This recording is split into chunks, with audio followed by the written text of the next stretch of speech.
Salut gang, aujourd'hui je vous parle des temps de repos à l'entraînement, qu'est-ce qu'il faut faire, qu'est-ce qui est moins recommandé, pourquoi. Je vais simplifier le plus possible. Pour commencer, ceux qui s'entraînent pour améliorer leur endurance ou tout simplement l'endurance, on parle ici d'entraînement de fibres rouges. C'est de la fibre musculaire qui est très vascularisée, donc très oxygénée.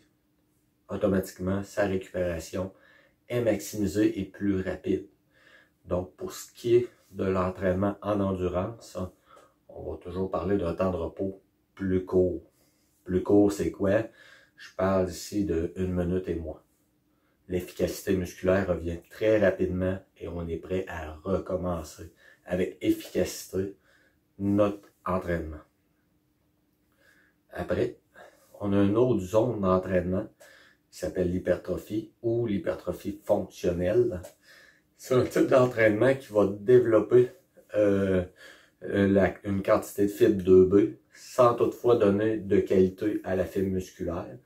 C'est une fibre croisée qui peut être travaillée avec un temps de repos requis parce que le système neurologique s'épuise parce qu'il faut répéter et répéter souvent les exercices pour réussir à créer de la fibre 2B.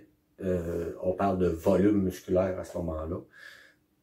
Donc, les temps de repos requis pour cette zone d'entraînement-là sont, je vous dirais, de 1 minute à 2 minutes de repos entre chaque série d'exercices pour maximiser chacune des répétitions suivantes. Après, on se dirige vers la force. La force, ben là, il faut vraiment beaucoup de temps de repos.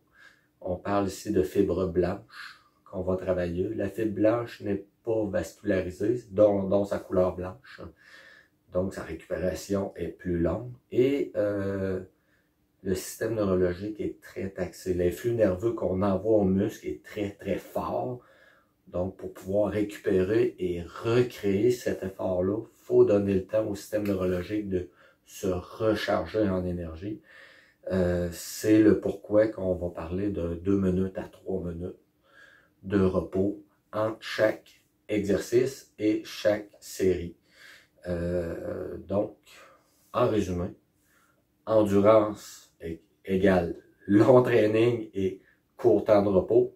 L'hypertrophie fonctionnelle qui se situe entre les deux se situe justement dans un temps de repos de 1 à 2 minutes approximativement.